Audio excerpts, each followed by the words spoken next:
Hi అండి, అందరూ ఎలా ఉన్నారు? Welcome to my channel Telugu వంటకాలు బై జయ. మీ జయ ఈరోజు మీ ముందుకు ఒక సరికొత్త వీడియోతో వచ్చిందండి. అదే ఏంటనుకుంటున్నారా అండి? సజ్జలతో చేసిన దోశలండి.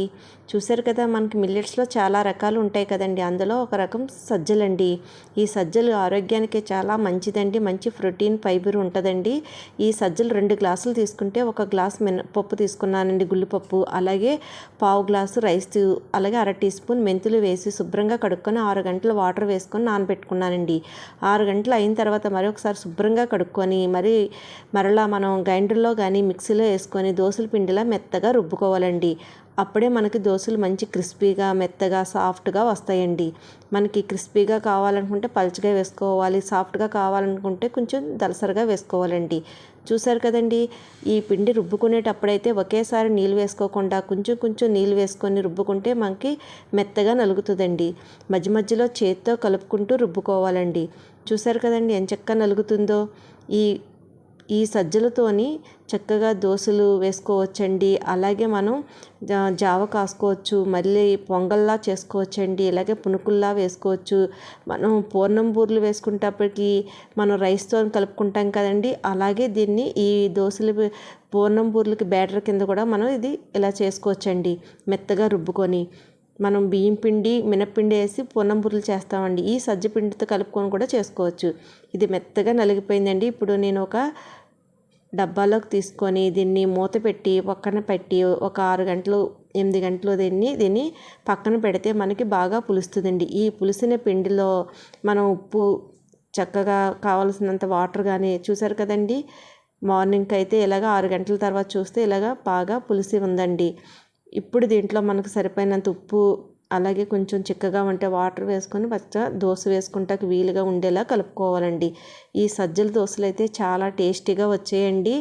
మనకి పిల్లలకు కూడా ఇది మనకు దోశ పిండిలాగే ఉంటుంది కాబట్టి వాళ్ళకి తెలియదండి. చూడండి, దోశ అయితే మామూలు దోశలాగా కనిపిస్తుంది కదా, మనం చెప్తేనే ఇది సజ్జలతో వేసిన దోశ అని తెలుస్తుందండి. పలుచగా వేసుకొని మంచిగా కాల్చుకుంటే అప్పుడు మనకి క్రిస్పీగా వస్తాయండి. సాఫ్ట్గా కావాలనుకుంటే కొంచెం దలసరిగా వేసుకోవాలండి. ఇంతేనండి, మనం సజ్జలతో వేసుకున్న దోశలు చక్కగా రెడీ అయిపోయి, సజ్జలు మంచిగా హెల్త్కి మంచిది. వెయిట్ లాస్ అవ్వాలనుకున్న వాళ్ళు కూడా చక్కగా ఇలాగా బ్రేక్ఫాస్ట్ కానీ డిన్నర్కి కానీ చక్కగా ఇలా చేసుకోవచ్చండి సజ్జలతో దోశలు.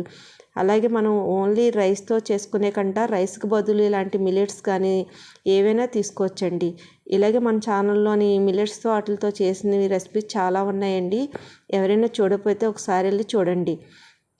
ఇలా పలసగా నింపుకుండా కావాలితే మనం ఆనియన్స్, పచ్చిమిర్చి, జీలకర్ర అవి కూడా వేసుకోవచ్చండి. ఇలా ప్లెయిన్గా కావాలితే ప్లెయిన్గా కూడా వేసుకొని, వీటికి ఆయిల్ కూడా ఎక్కువ పట్టదండి.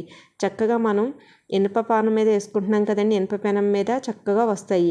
అదే నాన్ స్టిక్ అవి అయితే మనకి అది తీసి వాడే కొలిది మనకి ఆ పెయింట్ అన్నది మనతో కడుపులోకి వెళ్ళిపోతుంటే దోశలతో పాటు. అలా కాకుండా ఐరన్తో వాడుకున్న పాన్లు కానీ చక్కగా వాడుకుంటే మంచిదండి. చూసారు కదండి, ఇదైతే నేను అల్లం చట్నీతో సర్వ్ చేసుకున్నానండి.